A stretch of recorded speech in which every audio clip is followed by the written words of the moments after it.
I was transmigrated as the male lead of an angsty romance novel, arriving on the day the female lead tricks me into signing the divorce papers. The next second, my vision exploded with countless scarlet-colored comments from a streaming audience. Nuclear warning ahead, the female lead tricks him into signing the divorce papers and vanishes for 10 years. The male lead goes insane searching for his wife, living a life worse than death. This is a legendary scene. Here it is. Here it is. The female lead dedicates herself to a top-secret national research project, and the male lead chases her to his own grave, only to have his ashes scattered roasting the scumbag. Roast him to death. Original novel reader here, if the male lead's ending isn't the most tragic thing you've ever seen, I'll live stream myself eating shit upside down. Mark my words, memories flooded in. I was that possessive, paranoid male lead from the novel. I misunderstood her, hurt her, and broke her heart. My girlfriend was 5 years my junior. She was a student at S University.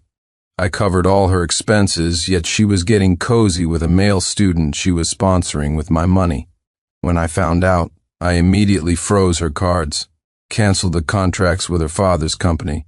Her family faced bankruptcy, and she came crawling back, crying and kneeling, begging for my forgiveness. She said she knew she was wrong, that she loved me most of all. Get lost. Belated affection is worthless.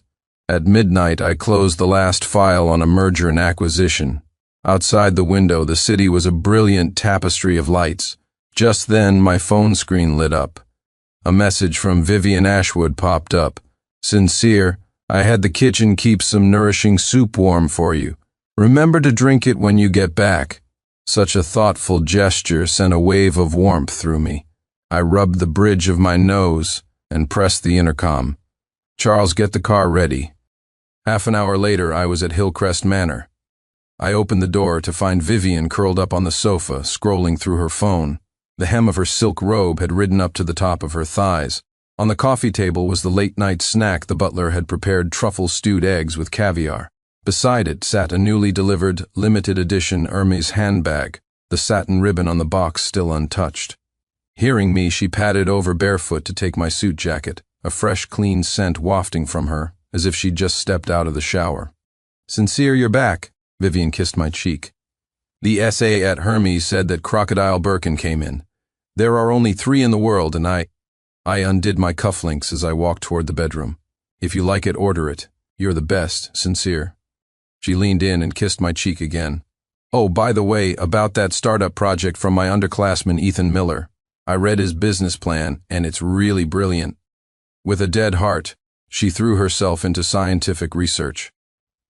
When I learned the truth, I was consumed by regret, self-harming, destroying my own company, and losing my mind. Heh, a desperate chase to win her back? I'm not the original idiot. Why should I be her pathetic, lovesick simp? You want to leave? Fine, don't let the door hit you on the way out. The world is wide open. Isn't it better for my damn self to be fabulous and alone? I glanced at the divorce papers she was trying to trick me into signing, then said with a smile, Is this a divorce agreement? Great, I'll sign it. If you wanted a divorce, you should have just said so. Why be all sneaky about it? The money, is it all split properly? Chapter 1. The female lead, Willow Dawson, froze. Her eyes widened, staring at me fixedly. The pen in her hand nearly fell to the floor. The audience comments went wild. Holy crap, he found out. Wait, he found out and he's still signing the divorce papers. What about the plot? Her eyes lit up, but then she bit her lip as if remembering something. But the deadline for financing is tomorrow, and he's short $50,000 for the security deposit. I stopped in my tracks. This was the 3rd time she had brought up his name this week. Ethan Miller was a scholarship student we were sponsoring. According to her, he was a hard worker with a gambling-addicted father and a hospitalized mother. She tugged at my sleeve, shaking it gently. He's trying so hard, and his family situation is incredibly difficult. His parents are just ordinary people. He gets by entirely on scholarships. $50,000? I pulled my arm away, took the black card from my wallet, and handed it to her. Handle it yourself. $50,000? That's less than the cost of a single gear in my watch, as long as she's happy. As she took the card, her fingertip lightly scratched my palm, a silent, familiar signal. We had rehearsed this routine countless times over the past 5 years, she would ask. I would give, and I'd receive an intimate night as my reward. Where's the heart-wrenching drama? Where's the I'll never let you go? Did he get the wrong script? Upside down shit-eater, the shit's still warm, when's the live stream? We're waiting. I watched her look at me like she'd seen a ghost and sneered internally. Keep acting. Go on. Weren't you the one scheming to get away? Who are you putting on this struck-by-lightning act for? Willow's lips trembled, her voice a little shaky. You want a divorce? Huh? I almost laughed out loud. Ms. Dawson, I tapped my finger on the agreement. It's in black and white. You handed me this divorce agreement. You're the one who wants the divorce. Isn't tricking me into signing it a hassle? You could have just been direct. I pushed the signed agreement in front of her. The money, is it all split properly? I asked again, my tone light. It's all split, she answered instinctively, her gaze still dazed and filled with disbelief. Good. I stood up, my movements crisp and decisive. Let's go. Go? But tonight, I turned away from her approaching lips. I still have some work to do. You go shower first. Oh, okay, she gave me a hug and skipped happily toward the bathroom. Soon the sound of running water filled the air. I stood before her vanity. Dozens of lipsticks were scattered across the crystal-encrusted surface, each tube bearing a custom gilded logo of her name. Suddenly I noticed a flyer for a university startup competition tucked underneath everything. In the winner's photo, a handsome young man in a cheap suit was smiling shyly at the camera. It was Ethan Miller. What was strange was the lower right corner of the photo, where someone had drawn a small heart in lipstick. I picked up the flyer. The back was printed with the contestant's contact information. Next to a QR code for his social media was a line of elegant handwriting, "Go, Ethan, your big sis." The sound of the shower stopped abruptly. A moment later, Vivian emerged, wrapped in a sheer negligee. She was even more bewildered. Where? To City Hall, of course. I looked at her as if it were the most obvious thing in the world. Aren't we getting a divorce? Strike while the iron's hot. It's still morning, they haven't closed yet. I glanced at a non-existent clock on the wall. Let's hurry, I'm on a schedule. You're on a schedule? Willow repeated my words like a parrot. The complex emotions on her face had morphed into pure shock and a hint of panic. In the original plot, she held all the cards, secretly enjoying my suffering. And now? Her plan was in disarray, and she was panicking. The audience comments had already exploded like fireworks. He's on a schedule? Is he in a hurry to get reincarnated? City Hall? Right now? Willow's stunned, ha ha ha, her CPU just fried. Wasn't this supposed to be the start of a 10-year angsty romance? The male lead just skipped straight to the finale. Upside down shit-eater, hey buddy, you there?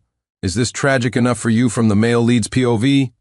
She threw her arms around my neck and whispered, sincere, the luckiest thing that ever happened to me was meeting you. A long, passionate night began. I rarely visited Vivian's university, but today was an exception. The Hawthorne Group had a partnership program with S University, and as a member of the Board of Trustees, I was invited to attend an entrepreneurial forum at the business school. On stage, a professor in a sharp suit was speaking eloquently, but my gaze was fixed on a figure in the guest section, Vivian. She was wearing a beige suit from Chanel's latest collection, her long hair and soft curls. She held a pen, writing intently in a notebook. Intently! I narrowed my eyes. Leaning forward slightly, I tried to see what she was writing. Her notebook was tilted just enough for me to get a clear view of the dense script. Ethan, you were amazing at the forum today. Your project is definitely going to be a success. I believe in you. Same place tonight? I ignored the scarlet text scrolling past and raised an eyebrow at Willow, who was still frozen in place. What? Having second thoughts? My tone was playful. Don't want to get divorced anymore? She snapped back to reality, her gaze instantly sharpening, like a cat whose tail had been stepped on. We are getting divorced. She practically gritted the words out, snatching the agreement. Let's go now, that's more like it. I nodded with a smile, heading for the door first. If you'd been like this from the start, we could have saved everyone a lot of time. I walked out without a backward glance, leaving the female lead standing there, clutching the signed papers. Her face was a shifting canvas of pale and livid, spectacular. The audience went completely insane. Damn, this male lead is savage. The female lead's face is green, ha ha ha. Quick, follow them, I want a live broadcast from City Hall. If this divorce actually goes through, what the hell happens to the original plot? A faint smile played on her lips as her fingertips gently caressed the page, as if stroking something precious. My expression remained impassive as I lifted my coffee and took a sip. Bitter. After the forum, I was waiting for my driver at the university gate. Vivian came jogging over, her cheeks flushed and her breathing a little ragged. "Sincere, what are you doing here?" She looked up at me, her eyes filled with surprise, as if she truly had no idea I would be attending. I looked down at her, my eyes landing on her slightly disheveled collar. A very faint lipstick stain, smudged on the pristine white fabric. It was a shade of pinkish orange, the same color she was wearing today. "The forum was interesting," I said flatly. Her eyes lit up, and she immediately linked her arm with mine. "Right? Ethan's project has so much potential." Even the dean was nodding when he gave his speech today. Her tone was filled with undisguised pride, as if showing off a prized pet she'd raised herself. What the hell, the male lead is definitely playing hard to get. Chapter 2. Willow and I walked downstairs, one after the other. Her steps were a bit unsteady, she clearly hadn't fully recovered. The audience chattered away. "Keep up, keep up. Are they really going to City Hall? I'll bet you $5 it won't happen. There's got to be a twist. Here comes the twist." A black SUV with official government plates screeched to a precise halt in front of the City Hall entrance. The door flew open, and a young man in civilian clothes jumped out. He had a buzz cut, radiated energy, and had eyes as sharp as knives. I knew him. Ethan Reed. In the original novel, he was Willow's university classmate, the devoted supporting male character, who had a crush on her for years. Later, he disappeared with her to do research and eventually won her heart, the so-called winner in life. He got out of the car and rushed straight to Willow, his gaze sweeping over me warily, like a wolfhound protecting its pup. I gently withdrew my arm, pulled a cigarette case from my inner jacket pocket, and slowly tapped one out. "Sincere?" she asked, looking at me with a hint of confusion. I didn't answer. I just lit the cigarette, took a deep drag, and let the smoke curl in my lungs before exhaling slowly. "Vivian," I began, my voice low, "have you been a bit too concerned with this underclassman lately?" Her expression froze for a second, then she smiled even more sweetly. "Of course not. I just think he's very talented and wanted to help him out." "Help him?" I scoffed, flicking the ash from my cigarette. "With my money?" Her smile finally faltered. In the distance, a red sports car was slowly approaching the Porsche 911 I'd bought her. The window rolled down, and in the driver's seat a handsome young man was looking our way. Ethan Miller. The color drained from Vivian's face. I crushed the cigarette, my gaze sweeping between her and Ethan before finally settling on her trembling fingertips. "Vivian," I asked softly. "Willow," his voice was loud and concerned. "Are you okay? Did he give you any trouble?" He stood in front of Willow, shielding her, his posture straight as he addressed me with a scolding tone. "Sincere Collins, I'm warning you. Stop pestering Willow, she's not like you. She has more important things to do, a national-level mission. It's not something a money-grubbing merchant like you could ever understand. Don't ruin her future." Oh wow, the man himself has arrived. In the original story, the protagonist was repeatedly provoked by this two-faced schemer, which led him to torment the female lead, making Willow even more determined to leave. The audience instantly reached a fever pitch. Here he is, the White Knight, classic moral high ground male lead, get mad. Fight, fight, fight. I looked at Ethan's righteous expression, as if he were protecting some priceless treasure. "Tonight, are you taking my car home or his?" I had the driver take Vivian home first. She sat in the passenger seat, her fingers clenched tightly around the seatbelt, glancing at me from time to time as if she wanted to speak but didn't dare. I kept my head down, scrolling through financial reports on my tablet, my expression calm, as if the confrontation at the university gate had never happened. But some things, once torn open, can never be pretended away. The car stopped in front of Hillcrest Manor, and Vivian finally broke the silence. "Sincere, did you misunderstand something?" I looked up, my gaze landing coolly on her face. She bit her lip, her eyes turning red. "There's really nothing between Ethan and me. I think he has a lot of potential and wanted to give him a hand." "A hand?" I chuckled, swiped a finger across my tablet, pulled up a file, and handed it to her. "Transaction records from the last 3 months." The color drained from Vivian's face instantly. Then I looked past him at Willow, who was frowning slightly, seeming to want to say something but ultimately remaining silent. Suddenly, I laughed, a brilliant, beaming smile, even brighter than when I'd signed the divorce papers. I didn't even look at Ethan. My gaze went straight over his shoulder to Willow's face, my voice just loud enough for everyone to hear. "Willow, this isn't a good look for you." I pointed at Ethan, my tone casual. "Look at your friend from university. He's so anxious he's about to burst. Like Mr. Second Choice just waiting for his turn." Ethan's face changed dramatically. "What nonsense are you talking?" Willow's eyes widened too. I held up a hand in a stop gesture, the smile never leaving my face. "What's the rush?" "Congratulations, Ethan, you've finally been waiting for this day, haven't you? Here, she's right here. I've already signed the divorce papers. Go on, City Hall is open." I gestured casually towards the main entrance with my chin, my tone incredibly sincere. "The second I walk out, you can walk in with your Willow, who has more important things to do. Tuition, living expenses, startup capital, even his mother's medical bills." I read aloud in a slow, deliberate voice. "Vivian, you seem to care more about him than you do about me."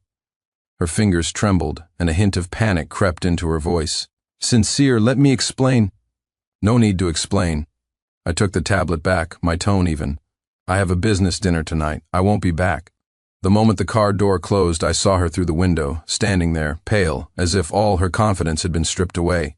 But this was far from enough. Half an hour later, on the top floor of the Hawthorne Group Tower, my personal assistant, Charles Lawson, was already waiting in my office, holding a newly compiled file.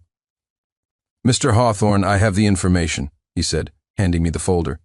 "Miss Ashwood's contact with Ethan Miller is more frequent than we initially thought." I opened the file, my eyes scanning pages of security camera screenshots, chat logs, and spending records. A seamless transition. How perfect. I even patted Ethan's stiff shoulder, giving him a look that said, "I believe in you, man. Good luck, take good care of her from now on. I wish you both happiness." After saying that, I even gave him a thumbs up.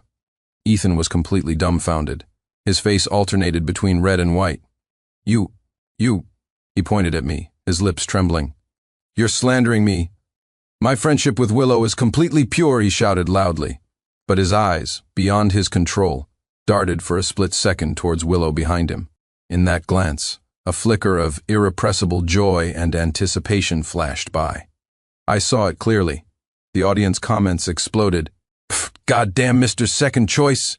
Seamless transition, ha ha ha, the male lead's tongue is venomous. A pure revolutionary friendship?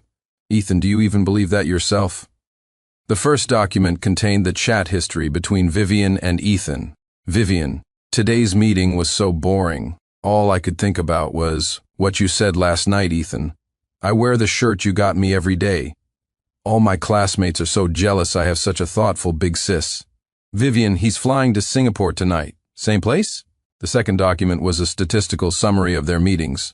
They met at least 3 times a week, at locations including cafes, the library, and even Ethan's rented apartment. The luxury goods Vivian bought for him, from clothes to watches, totaled over $300,000. The most ironic part was that Ethan had been bragging to his classmates about bagging a sugar mama. In the chat logs, he referred to Vivian as his ATM big sis. "What about Miller's background check?" "Average grades, failed 3 courses.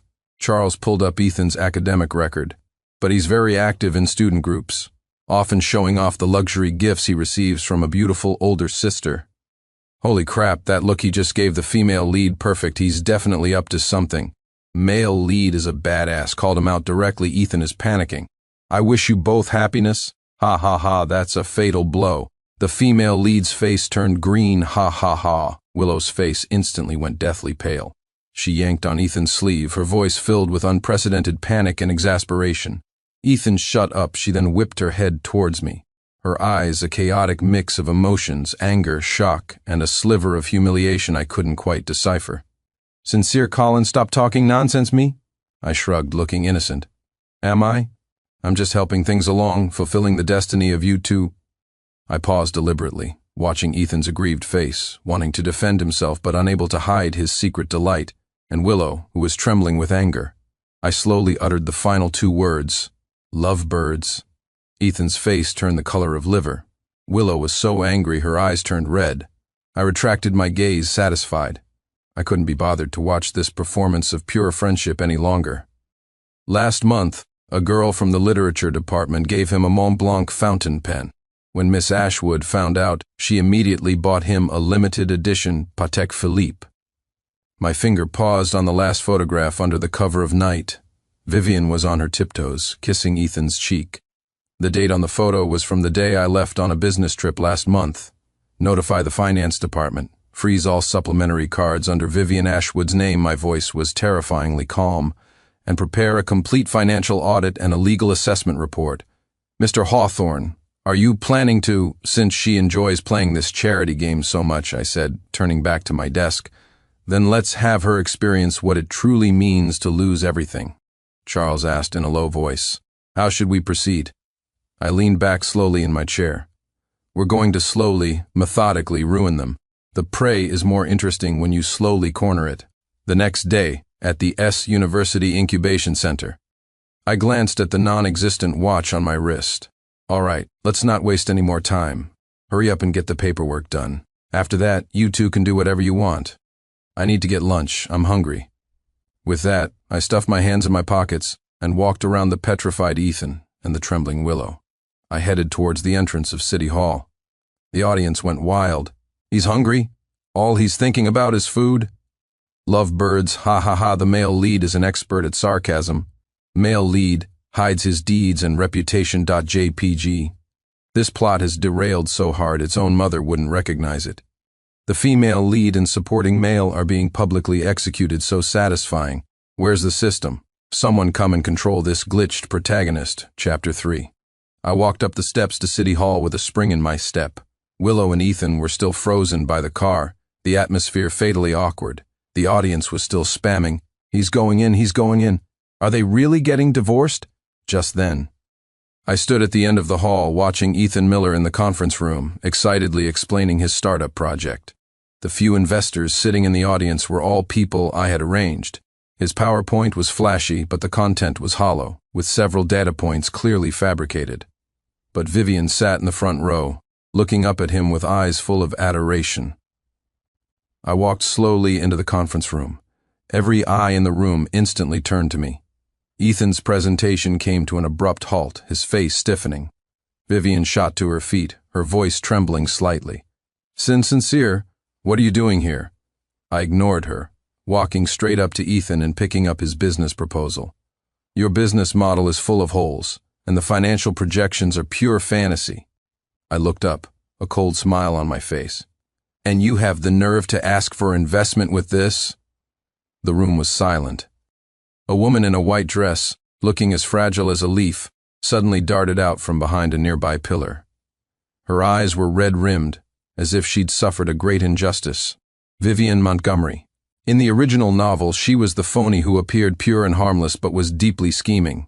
She was the hero responsible for creating several coincidences that deepened the misunderstandings between the original protagonist and Willow, torturing Willow to the brink. Of course, the original male lead went along with it, testing whether the female lead's feelings for him were genuine. The result was more misunderstandings, as both of them had hearts but no mouths, leading to all sorts of friction and doubt. And now the phony was here too. The plot really couldn't wait. Ethan's face went from pale to flushed, his fingers clutching the presentation script so tightly his knuckles turned white. Vivian rushed over and grabbed my sleeve. Sincere, Ethan is just inexperienced, but he's really trying hard. I turned to look at her, my voice gentle but every word a dagger. Vivian, are you sure you want to plead his case in front of all these people? Her hand flinched as if burned, and she let go of my sleeve. As I turned to leave, I heard Ethan's gritted teeth snarl from behind me.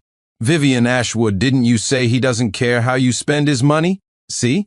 The drama of dogs turning on each other is always so entertaining. I stood by the floor-to-ceiling window of Hillcrest Manor, a glass of whiskey in my hand, the ice slowly melting in the amber liquid.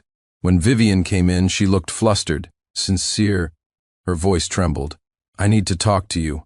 I didn't turn around, just gazed at the bustling city lights outside. About what?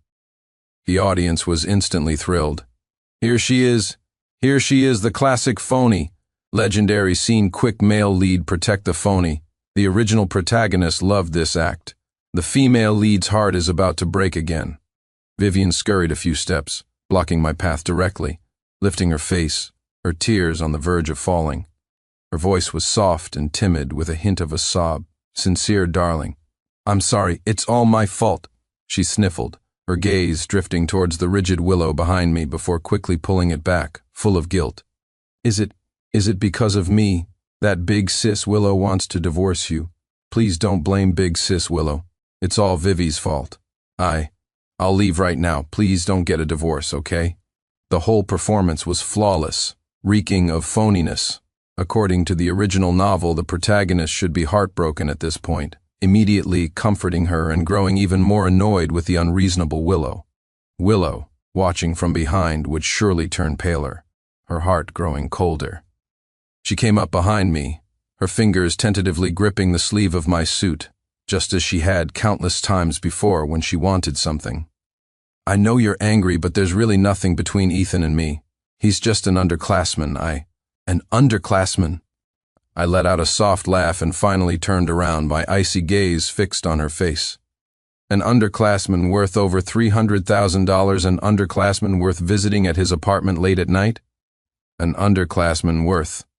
I pulled my phone from my pocket and opened the photo from the investigation. In the picture, Vivian was on her tiptoes, kissing Ethan on the lips. The color drained from her face. Her fingers went limp, releasing my sleeve, and she stumbled back a few steps. "Sincere, let me explain." Her voice was already laced with tears. "Explain what?" I put my phone away, my tone terrifyingly calm. "Explain how you used my money to keep another man? Or explain how you told me I love you most, Sincere, while sleeping with him?" Her pupils constricted, as if she never expected me to be so blunt. The audience was waiting for the show. Wow, that phoniness is overpowering. Male lead, comfort her. The female lead's face is so dark. The classic love triangle angst, here we go. I stopped. I looked at Ms. Montgomery before me on the verge of tears, acting as if she were the center of the universe. I smiled, not the brilliant smile from before. This one was playful, a little cold and tinged with impatience. "You?" I scanned her up and down, my eyes looking at her like she was a rock on the side of the road. My voice wasn't loud, but it was crystal clear. "Who the hell are you?" Vivian was dumbfounded. Willow was stunned too. Was that a hint of joy in her eyes as she looked at me? Vivian's tears were instantly stuck in her eyes, her expression frozen. Sincere, darling." She was baffled, unable to believe it. I frowned, my tone dripping with undisguised disgust. "Don't call me that. Do I know you? You're in the way. Please move." I started to walk around her. Vivian panicked and grabbed my sleeve. "Sincere, darling, it's me, Vivian Montgomery. How could you—" "Let go." My voice turned cold. My glare swept over her. "No, Sincere," Vivian said desperately. "I swear I never slept with him. And this," she pointed at the photo. "I wasn't thinking straight that day. I'd had a little to drink. But it was just one kiss." She sobbed. I regretted it immediately. "Apart from that one time, nothing else happened. You're so powerful you can check. There was really nothing else between us. I was wrong. I just got used to the flattery and the attention. I've always loved you, and I feel terrible about this." The investigation had, in fact, found no evidence that she had slept with Ethan. But so what? Is emotional betrayal not still betrayal? I advanced on her slowly until her back was against the cold wall, with nowhere to retreat. "Vivian Ashwood." I leaned in, my voice a cold whisper by her ear. "Do you know what I hate most?" She trembled, too scared to answer. "Betrayal." "I didn't. Sincere, you can check." "Emotional betrayal is still betrayal," I roared. Vivian froze, choking on her sobs. Vivian shuddered in fear and subconsciously released her grip. I dusted off the sleeve she had touched, as if it were contaminated with something filthy. Only then did my gaze properly land on her face, which was etched with shock and hurt. My tone was as flat as if I were discussing how to sort trash. "Oh, Vivian Montgomery. Doesn't ring a bell, but—" My lips curled, that impatient, cold smirk returning. "Listen closely. I'm divorcing Willow because she—" I pointed to the pale-faced Willow at the bottom of the steps. "Wants to. Does it have anything to do with you?" I scoffed. "Not a damn thing. Who the hell do you think you are?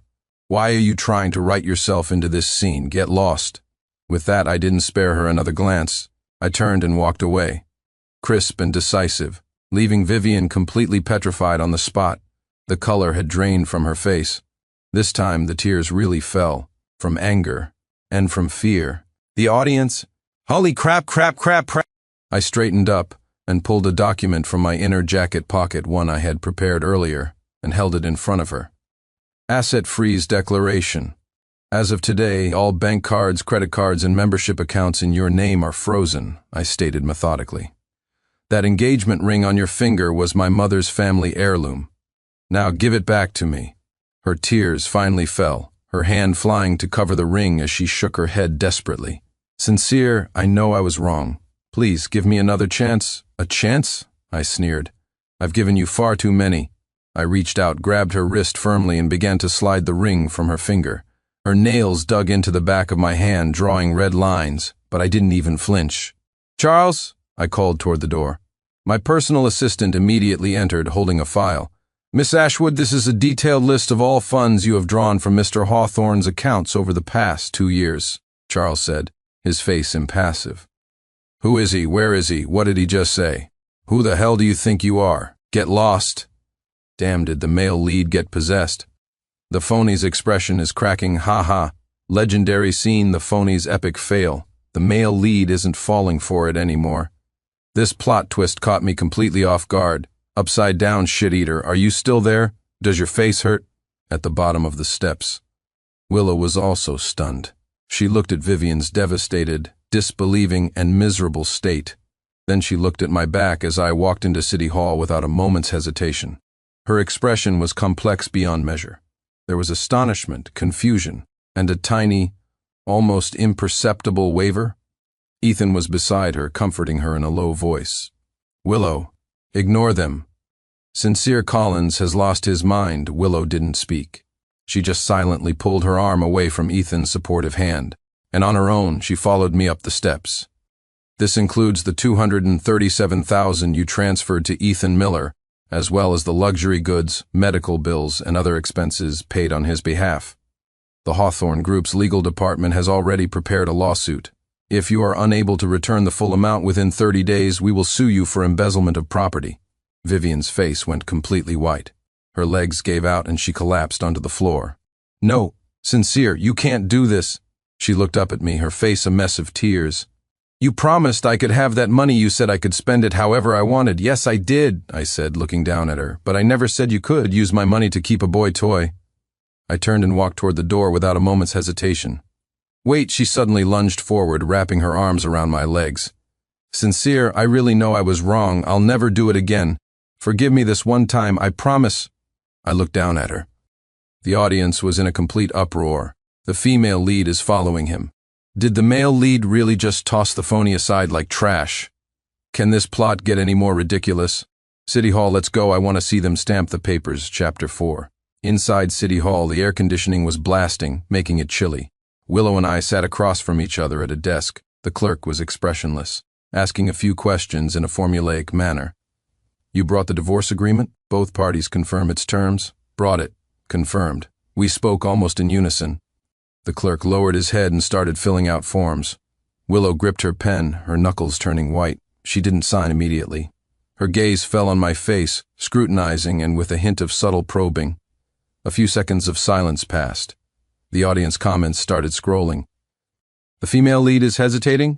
Is there a chance? Male lead talk her out of..." "Talk her out of what?" Her exquisite makeup was smeared by tears. Her expensive dress wrinkled and pooled on the floor. The woman who was once as proud as a peacock now looked as pathetic as a stray dog. "Vivian Ashwood." I slowly crouched down, grabbing her chin and forcing her to look at me. "Remember this day, because from this moment on you are bankrupt." 3 days later, on the S University campus forum, an anonymous post exploded. "Finance Department's goddess, Vivian Ashwood, exposed, cheating on billionaire fiancé, scammed him out of over $300,000. The post detailed their chat logs, intimate photos, and the bank transfers from Vivian to Ethan. Public opinion erupted.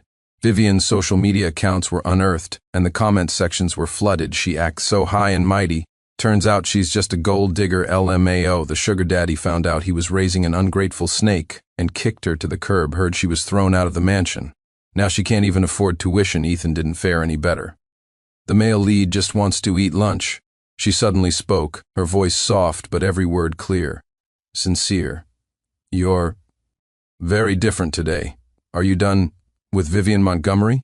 She paused, as if choosing her words, her expression complicated. So, you regret it? Is that why you're acting like this? Huh? I almost burst out laughing. Regret? Regret not getting rid of you, this troublesome affair, sooner? I looked up at her, I get it now expression, and cut right to the chase. Stop right there, Miss Dawson. I tapped my finger on the divorce agreement in front of her, my tone calm. Don't overthink it. I'm signing this because you want to get divorced. It has absolutely nothing to do with all the messy people and things you're talking about. I never took any of them seriously, understand? I leaned forward slightly, staring into her eyes, a cold smile playing on my lips, including you. So, I gestured toward the agreement with my chin, urging her on. Sign it. What are you waiting for? Remember, you're the one who wants this. You can have regrets, but me? His startup project was exposed for data fabrication. The investors collectively withdrew, and the university was even considering revoking his graduate school acceptance. Worse, the Hawthorne Group's legal department officially sent him a letter demanding the return of all improper gains. And all of this was just the beginning. Rainwater dripped down the rusty fire escape, forming a murky puddle at Vivian's feet. She clutched the handle of her suitcase, standing at the door of a low-income apartment. Rents $1,500 a month, deposit, and 3 months' rent up front. The landlord chewed on a piece of tobacco, spittle landing on the peeling doorframe. The girl next door works at a nightclub. It gets a little loud at night. The 150-square-foot room smelled of mildew, with yellowed mold spots visible where the paint had peeled. Vivian stood in the doorway, the hem of her Gucci dress brushing against a sticky stain on the frame. A loud argument, followed by the sound of a smashing bottle, erupted from the floor above. I scoffed and leaned back in my chair, my posture relaxed. Not a chance. Once this is signed, all the troublesome people and things will be cleared away. I can do what I want, clear-headed and free. Got it? The audience, nay, never took any of them seriously, including the female lead. Troublesome people and things. The female lead is a nuisance.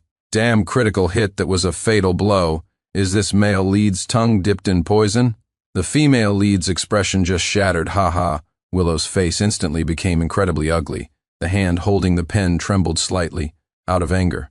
She took a deep breath as if making a final decision, and scribbled her name in a few quick strokes. The pen tip nearly tore through the paper. The clerk started stamping the documents. The process was swift. The steel seal came down.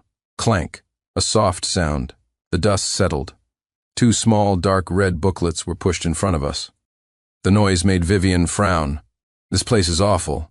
Can you go any lower on the price? Take it or leave it. The landlord turned to go. If you don't want it, there's a line of people waiting to see it. Wait, don't go. Vivian called him back. She mechanically pulled out the last of her cash. When the rusty security door slammed shut behind her, Vivian buried her face in her hands and wept. She didn't want to go back home. Her father would kill her. She deeply regretted her foolishness. She wanted Sincere's forgiveness. At least living here she was closer to his home. Maybe if Sincere saw how miserable I am, he'd soften and forgive me. After all, he used to dote on me so much. A light rain began to fall. Vivian stood in front of the Hawthorne Group headquarters, soaked to the bone, her long hair plastered to her pale face. She had lost her high heels somewhere along the way. Her stockings were torn and soaked, and her expensive dress clung to her body like a wrinkled rag. The clerk spoke officially. All right, from this moment on, your marriage is dissolved. I reached out and decisively picked up my copy.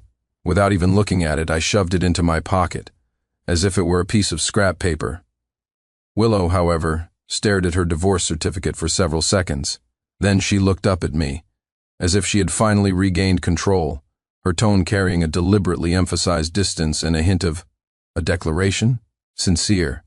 Now that we're divorced, there are some things I can tell you.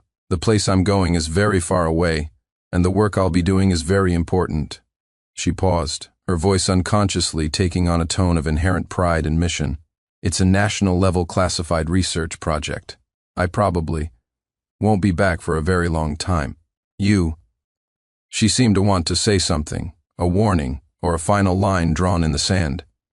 A security guard stood by the entrance holding an umbrella, his eyes showing a flicker of pity but mostly indifference. "Miss Ashwood, you should go home."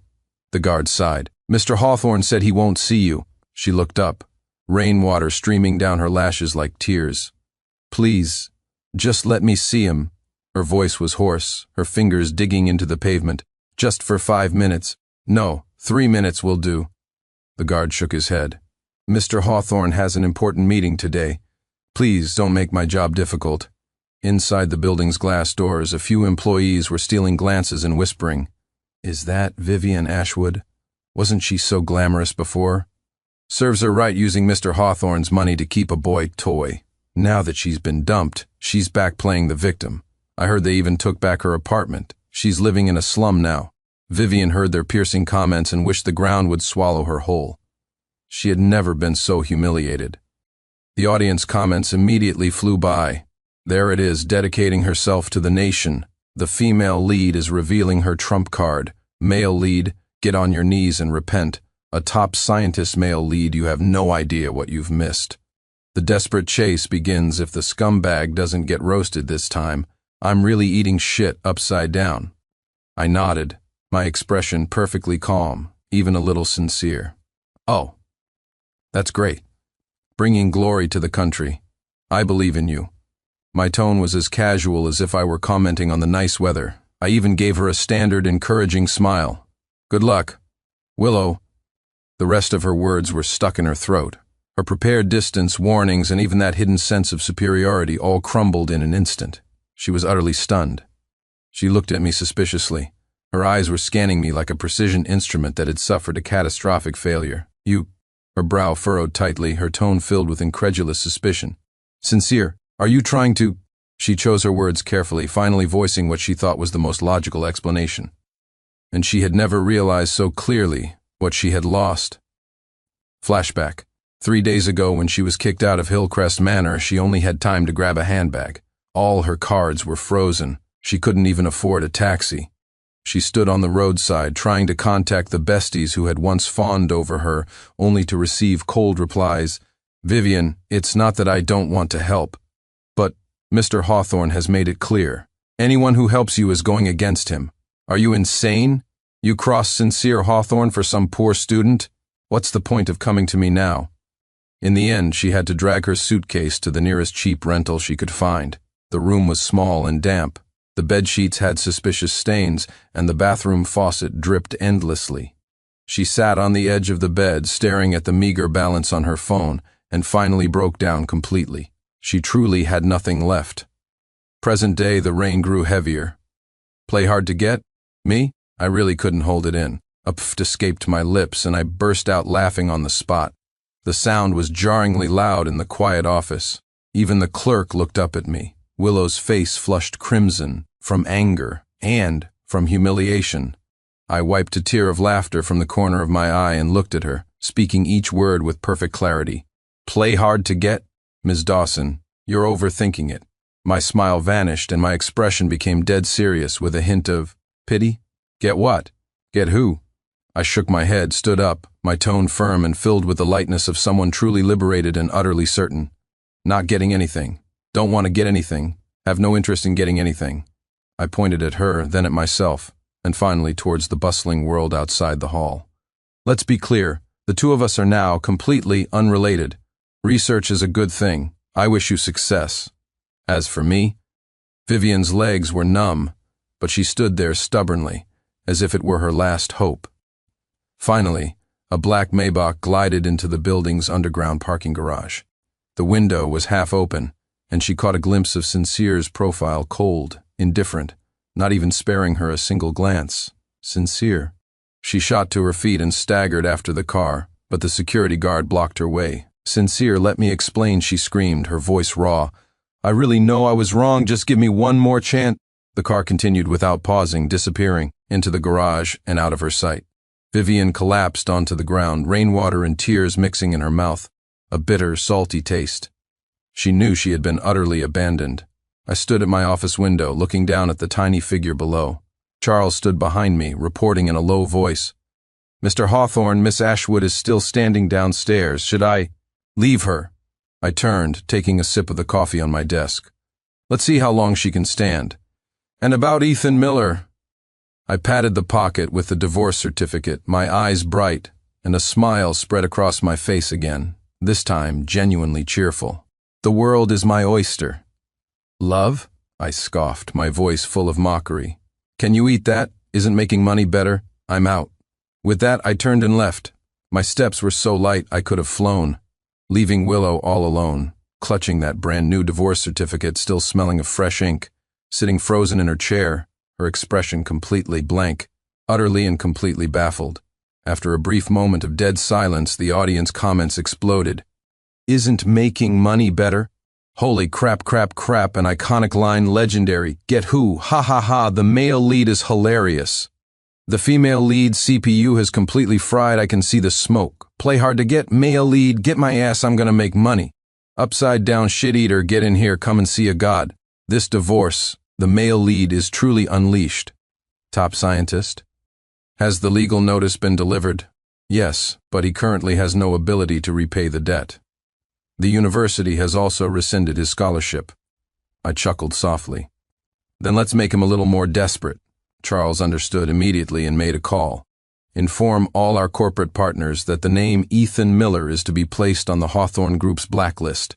I wanted them both to fully understand the meaning of no way out." The morning rush hour subway was packed like a can of sardines. Vivian hadn't wanted to take the subway, but she was out of money. She had an appointment at a consignment shop to sell one of her designer bags for some cash. On the train, she was squashed between the smells of sweat and breakfast buns. Someone stepped on her new, cheap high heel, knocking it off. As she bent down to retrieve it, a man behind her pushed impatiently. "What's the hold up? The screen in the car was playing financial news."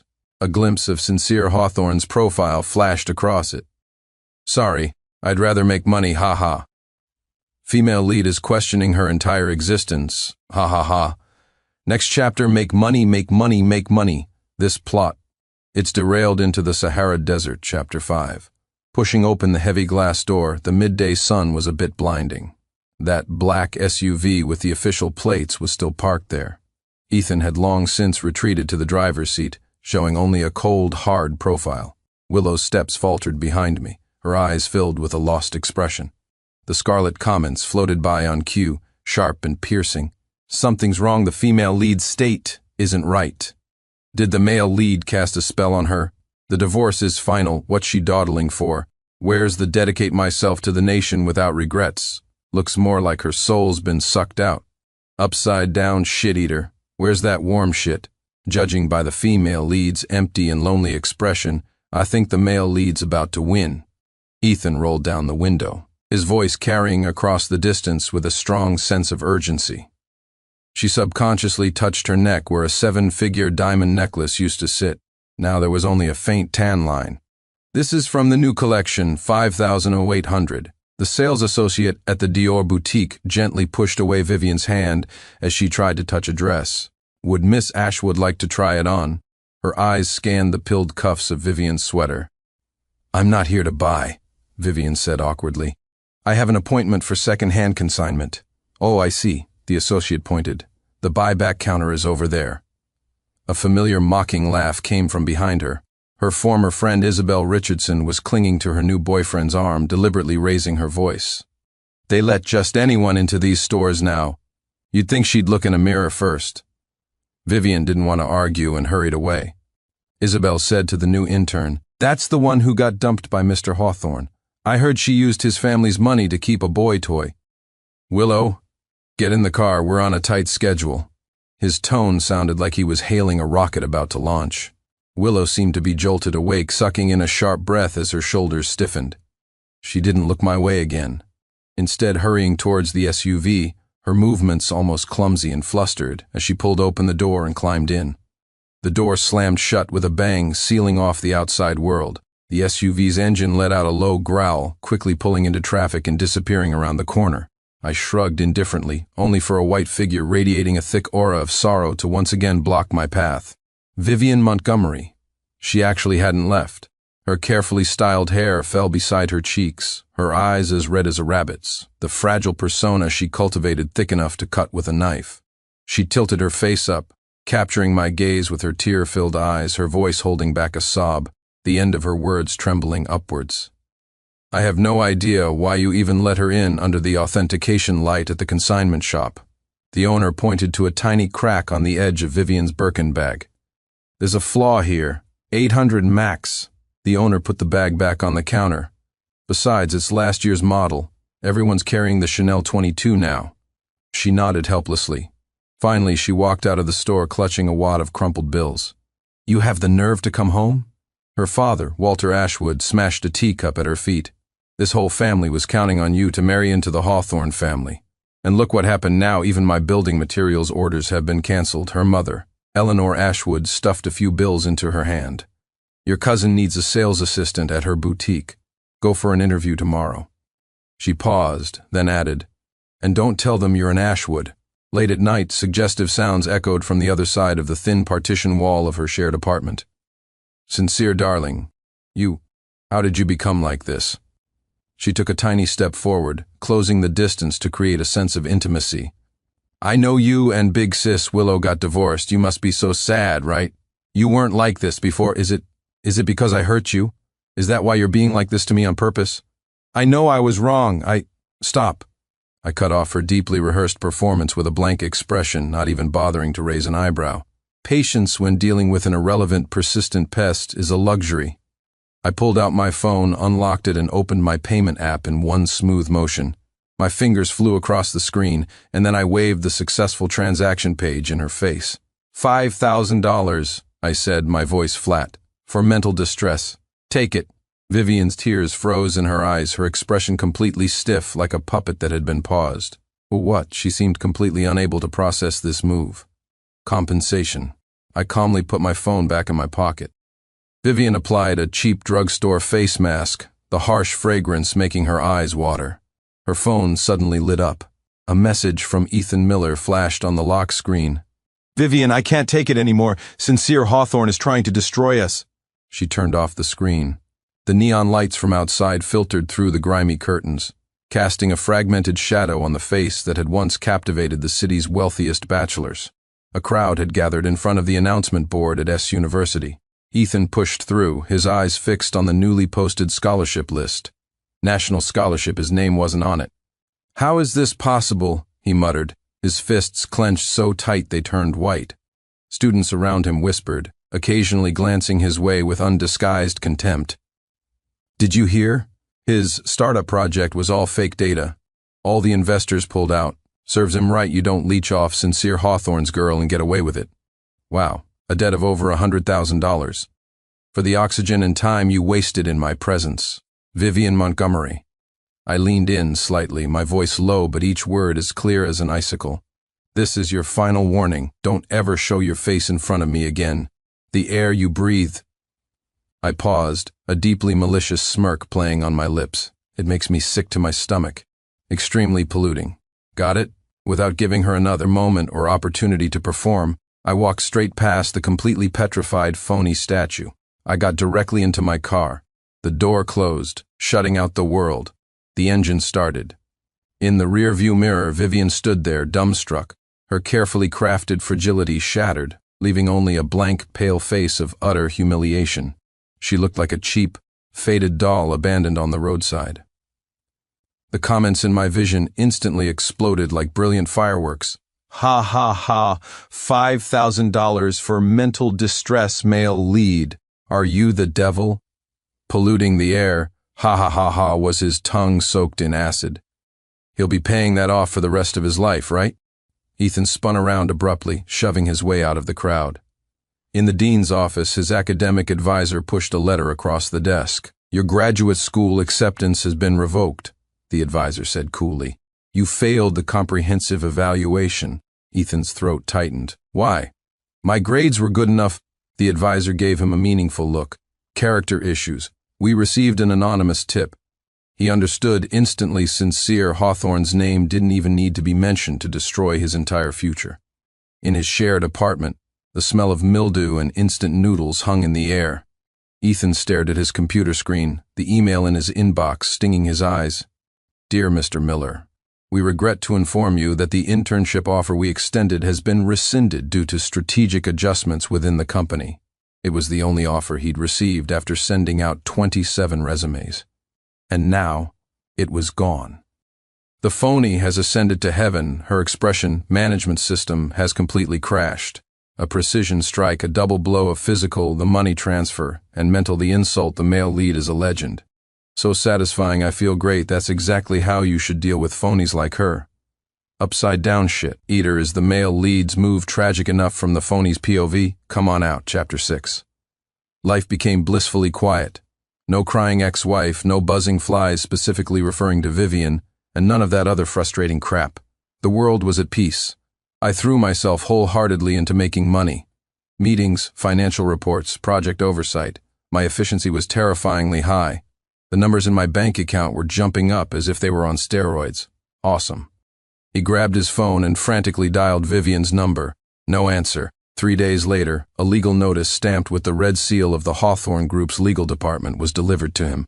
Demand for repayment of improper gains, a total of $327,000. Ethan's hands began to shake. He could never earn that much money in his entire life. Late that night, Ethan cornered Vivian outside her apartment building. She looked even more haggard than the last time they'd met. Her once perfect makeup was gone, and her clothes were obviously cheap. Where's the money? Ethan grabbed her wrist, his voice raw. Hawthorne is demanding over $300,000 from me. Are you trying to get me killed? Vivian yanked her arm away, her eyes filled with disgust. Get lost, I can barely survive myself. If you hadn't seduced me, giving me money, would I be in this mess? Ethan's face was twisted with rage. Go beg sincere Hawthorne, you slept with him for years, didn't you? Occasionally, a few annoying scarlet comments would drift across the corner of my vision. Extra, the female lead is at the base out west, and she's not doing well. Yeah, that idiot Ethan was bad-mouthing the male lead to her again, and she snapped at him. Shut up, you're annoying, ha ha ha. Willow's been spacing out a lot lately. Even messed up the experiment data a few times. Her professor is pissed. Something's not right. This is very wrong. In the original novel, she should be pumped up and focused on research at this point. I didn't even bother to look up. Not my problem. Willow could do whatever she wanted. She was distracting me from my stock charts. The comments kept coming. Holy crap, huge news. Latest report from the front lines, the female lead went to the base hospital today. Lab results HCG positive. She's pregnant. This was in the original novel. The timing is right. Legendary scene alert. She's going to get an abortion. The scene where the male lead finds out and is devastated is coming up. Upside down shit eater, get back here. Your shit has a purpose now. I stared at the flickering numbers on my computer screen, feeling absolutely nothing. Oh, she's pregnant. Slap. A sharp slap landed across his face. You ruined me, Vivian screamed hysterically. You were the one who wanted all the luxury crap. You were the one who said all those disgusting things. Don't you dare play the victim. Now Ethan wiped a smear of blood from his lip and suddenly laughed. Vivian Ashwood, you think you're so clean? Who was the one sending me late-night texts? Who said sincere Hawthorne didn't understand you? He took a step closer. If I'm going down, you're coming with me at the consignment shop. The owner examined the watch Ethan had brought in. A Patek Philippe?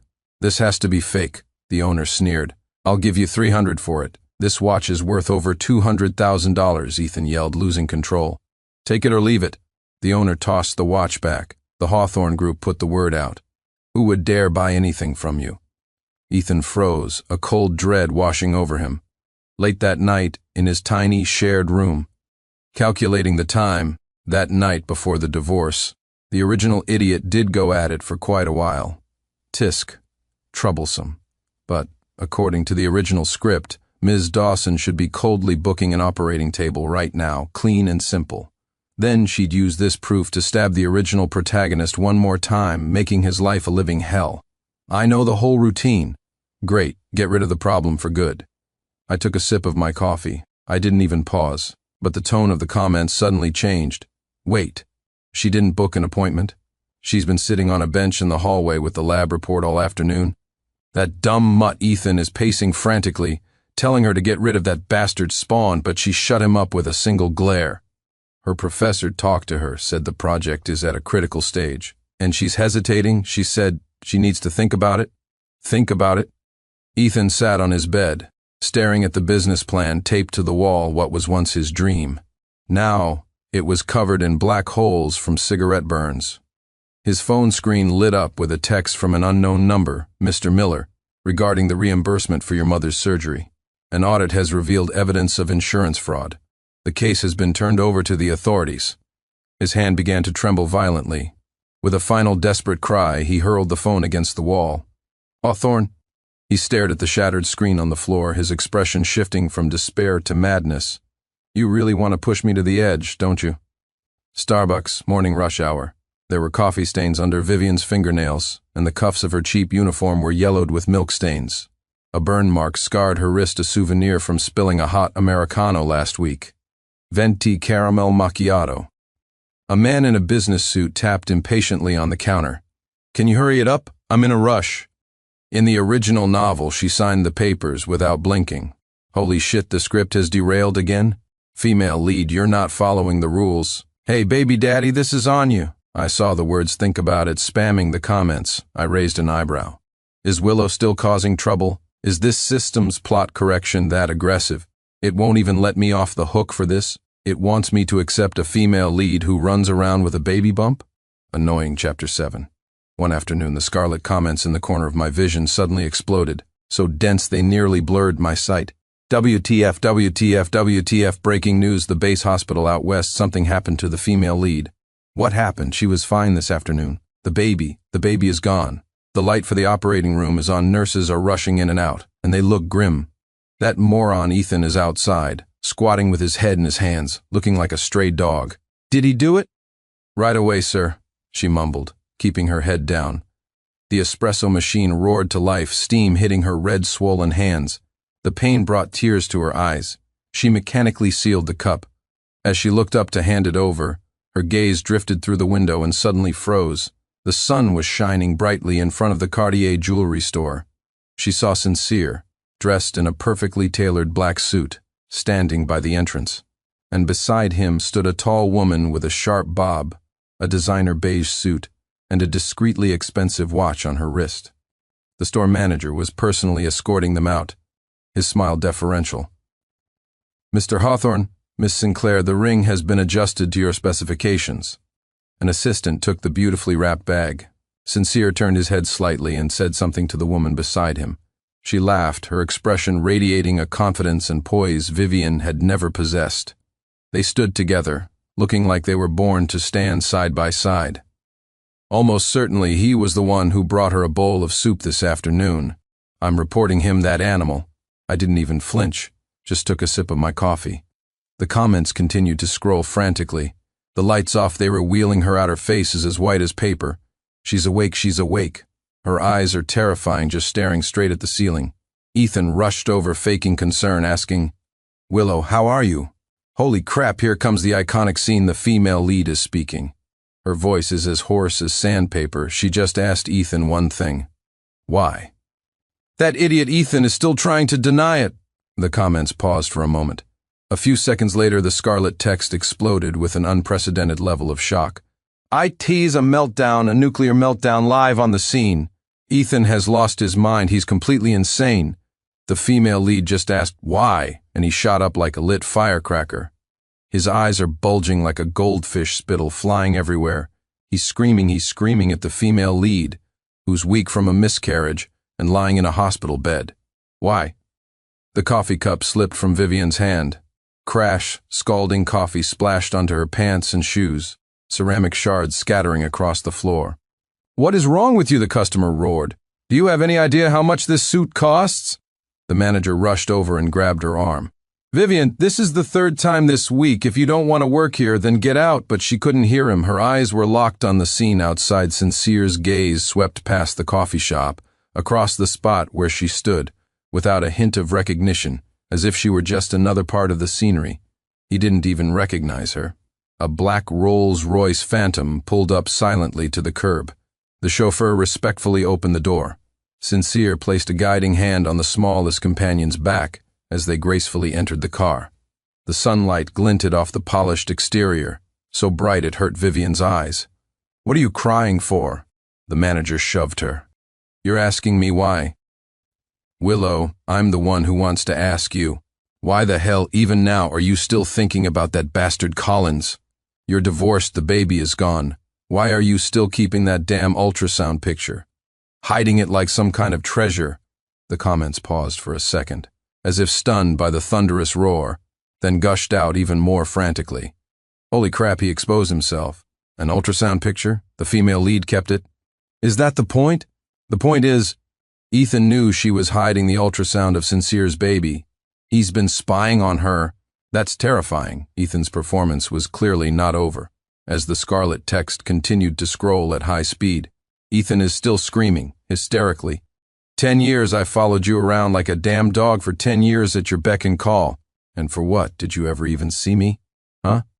Your damn heart is full of Sincere Collins, the one who hurt you the most, the one who threw you away like trash. Why? Clean this mess up, then go to HR and collect your final paycheck. Your fired tears mixed with spilled coffee, creating a dirty stain on the front of her cheap uniform. She finally completely understood the difference between the clouds and the mud. She couldn't accept it. She decided to make one last, desperate gamble. If she couldn't be his wife, she'd settle for being his mistress or even his servant. That night a storm raged outside Hillcrest Manor. Rain streamed from the ends of Vivian's hair. She was soaked to the bone, standing outside the villa's wrought iron gate, her fingers gripping the bars. The light from the security booth illuminated her pale face. Her once perfect makeup had been washed away, leaving behind dark circles under her eyes.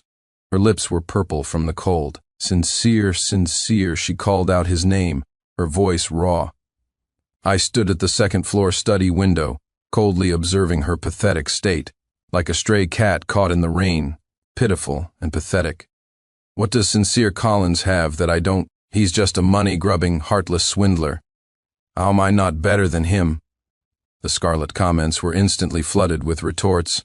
You son of a bitch, you drugged someone and caused a death. You're not even fit to be compared to the male lead's pinky toe. Disgusting 10 years of devotion? More like a perverted stalker. The original male lead was an idiot, but you're a goddamn animal. Ethan's one-man show reached its climax. He's yelling so hard the veins in his neck are bulging, spit flying everywhere. That's right, I brought the soup, I put the drug in it. I wanted to get rid of that spawn. Why? Why does he get to make you pregnant, make you pine for him even now? If I can't have you, he doesn't get to leave behind a souvenir. And Vivian Montgomery, you think she's some saint? Charles walked over with an umbrella and asked in a low voice, Mr. Hawthorne, should I have her removed? I was silent for a moment, then turned and went downstairs. The moment the main gate opened, Vivian's eyes lit up. She stumbled inside, trembling as if grasping her last lifeline. Sincere. She knelt on the ground, looking up at me, tears and rain streaming down her face. I was wrong. I really know I was wrong. I looked down at her, not offering a hand, not saying a word.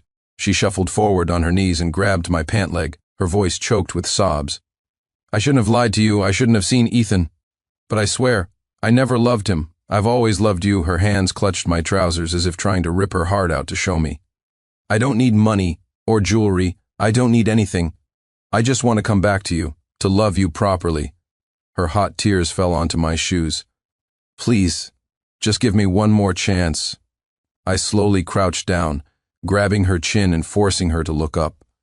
All those years she was pretending to be your friend while stabbing you in the back, making you misunderstand Sincere, making you suffer. I was the one behind it all, feeding her the ideas, giving her the knife. Otherwise, how do you think there were? So many perfectly timed misunderstandings. So many perfectly timed setups. The audience went absolutely wild. Holy shit, he confessed everything, he even exposed that toxic phony Vivian. Huge news, so the male and female leads were tortured for years because these two scumbags were pulling the strings. Confirmed. The original male lead was an idiot, he was played for a complete fool. What about the female lead? What's her reaction? Cut the camera, the scarlet text immediately switched perspectives. The female lead, she's not saying anything. She's just lying there on the stark white hospital bed without a trace of color in her face. Her eyes are locked on the crazed Ethan, red-rimmed and terrifying, but not a single tear has fallen.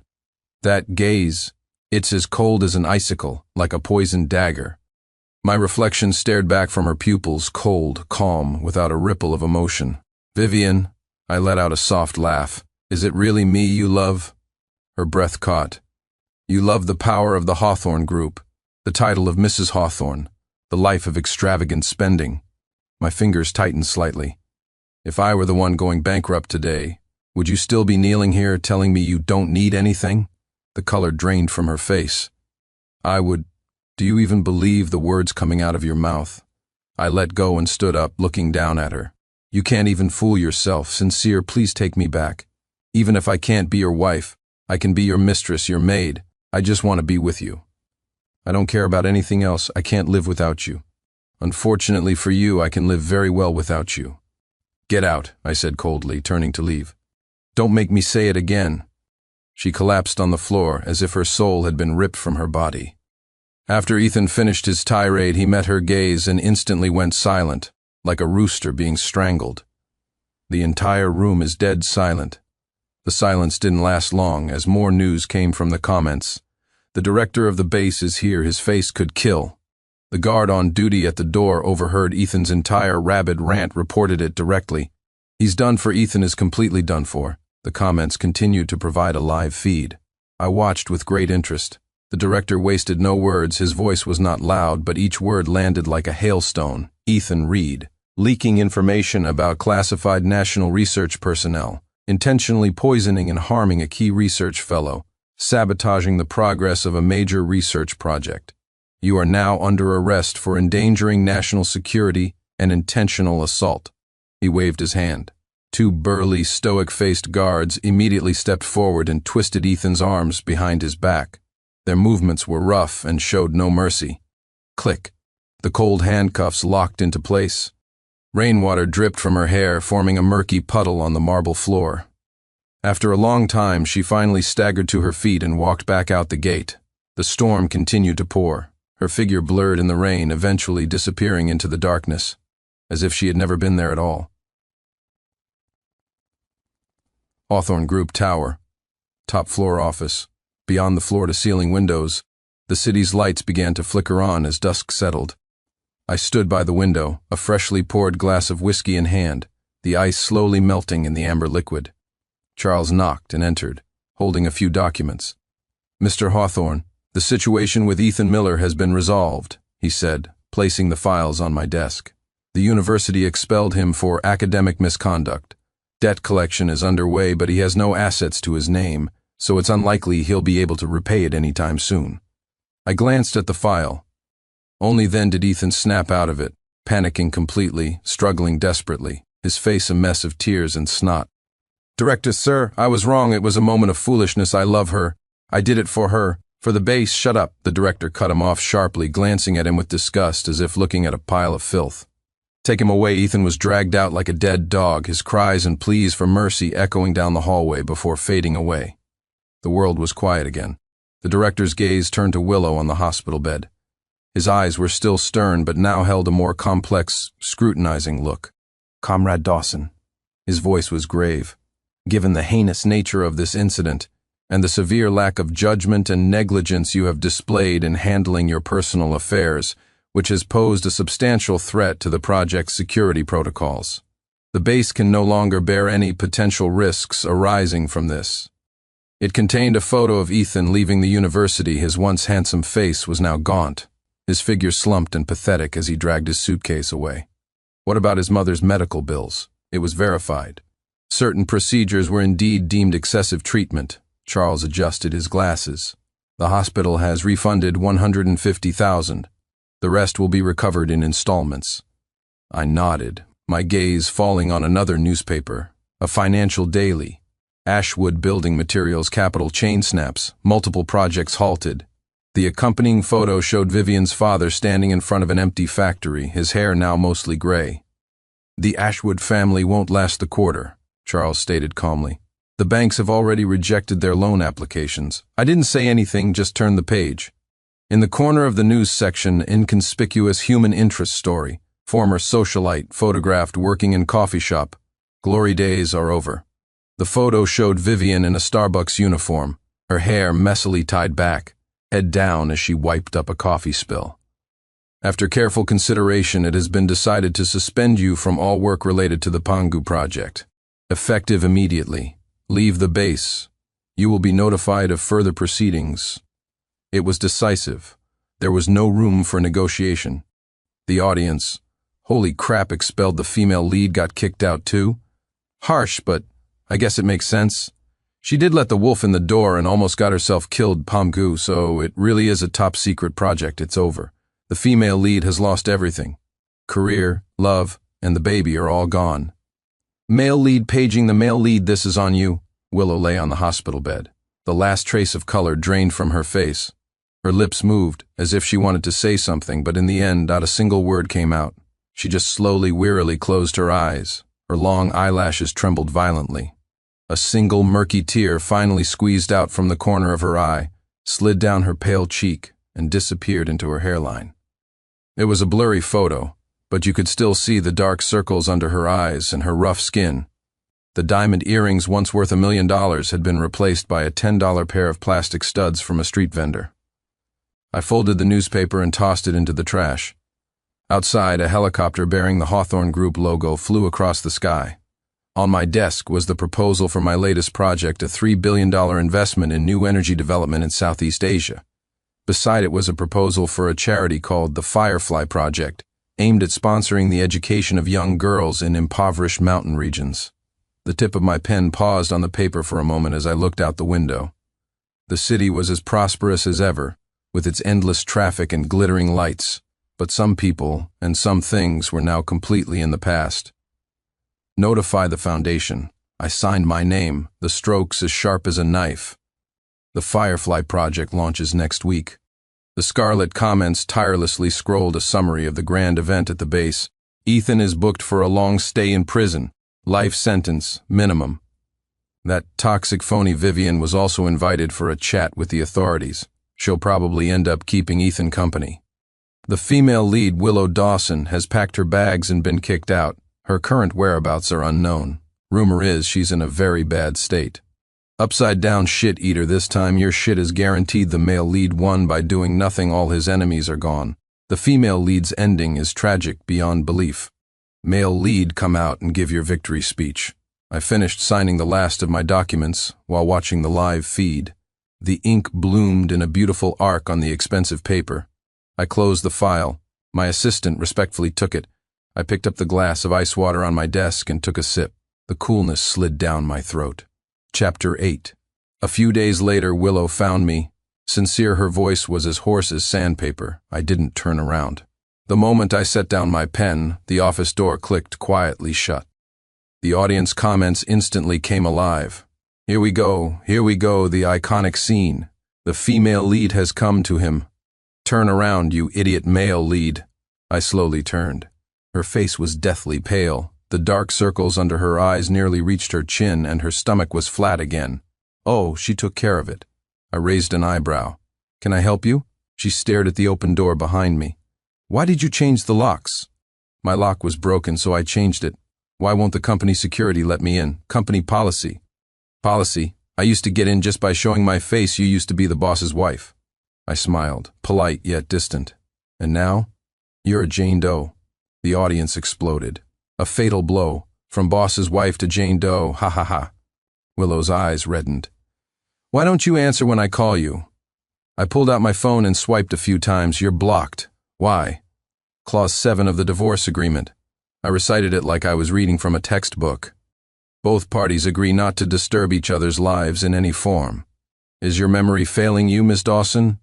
She suddenly broke down and cried. Sincere, do you have a damn heart? I was pregnant, and I had a miscarriage. I sighed and said I didn't expect Ethan to be that kind of person. Don't worry, his life will be a living hell. Willow hesitated for a moment, then suddenly grabbed my wrist. I regret it, Sincere. I still love. I shook her hand off and said, You've got it all wrong, Willow. Love is a little game you idle people play. To me, I poked her chest, then pointed to my own temple. The money is here, the brain is here. Love, third bin in the dumpster. Go look for it yourself. The audience was dying of laughter. Third bin in the dumpster, ha ha ha. the modern-day ambassador against lovesickness. She suddenly lunged at me like a madwoman. You weren't like this before you said you'd love me forever. I sidestepped her. She crashed into the door. Chapter 9. I thought the door-slamming incident was the finale. I was wrong. Ms. Dawson had activated stalker mode. The audience was ecstatic. Obsessive X alert, the unhinged female lead is online. Male lead in danger, get life insurance. Quick. First, my home security camera caught a suspicious figure lurking around. At 3 a.m, disheveled hair, staring eerily at the camera, whispering, "I know you're in there." I called the police immediately. By the time they arrived, she was gone faster than a rabbit. The audience, pfft, mission failed before it even started. Then she started bumping into me downstairs at my company, holding a cup of cold coffee. "Sincere, we need to talk." I walked past without a glance. "Security, this woman is a public eyesore." Security escorted her away. The audience, "An eyesore? Ha ha ha, is the male lead's mouth laced with arsenic?" Next, I started receiving flowers. Anonymous, a massive bouquet of white chrysanthemums. The card read, "In memory of my dead love." I handed them to the cleaning lady's trash cart. "Bad luck. Get rid of them." The lady beamed. "Thanks, boss." The audience. "White chrysanthemums? The female lead's moves are wild." "Cleaning lady, you mean there's perks like this?" The most extreme incident. She somehow got my private number. Called late at night. The sound of howling wind in the background. Her voice was faint. "Sincere, I'm on the roof. Tell me, if I jump, will you regret it for the rest of your life?" I was watching the U.S. stock market and didn't even look up. "Give me the address." She was taken aback. "What?" "The address." My voice was calm. "So I can notify the funeral home to pick out a good urn for you. I can get you a 20% discount." Dead silence on the other end. 3 seconds later, "Sincere, you asshole," click. She hung up. The audience went absolutely insane. "The roof? Whoa, she's playing for keeps." Male-led, 20% off on an urn, ha ha ha. The female-led psyche has shattered. "Upside-down shit-eater, get over here, legendary scene." I was fed up. Truly fed up. I had my lawyer send her a strongly worded cease and desist letter, with all the evidence of her harassment attached. One more incident, and we'd see her in court. The world was quiet for 3 days. On the afternoon of the 4th day, she somehow bypassed layers of security and appeared directly in my top-floor office. Her face was as white as a ghost. Her gaze was fixed and intense. She was clutching the lawyer's letter. Crumpled into a mess. The audience comments instantly spammed my vision. "Holy crap," she rated the dungeon. "Final boss battle. Male lead, use your ultimate." "Sincere." Her voice was terribly hoarse. "Do you hate me that much?" I put down my pen and leaned back in my chair.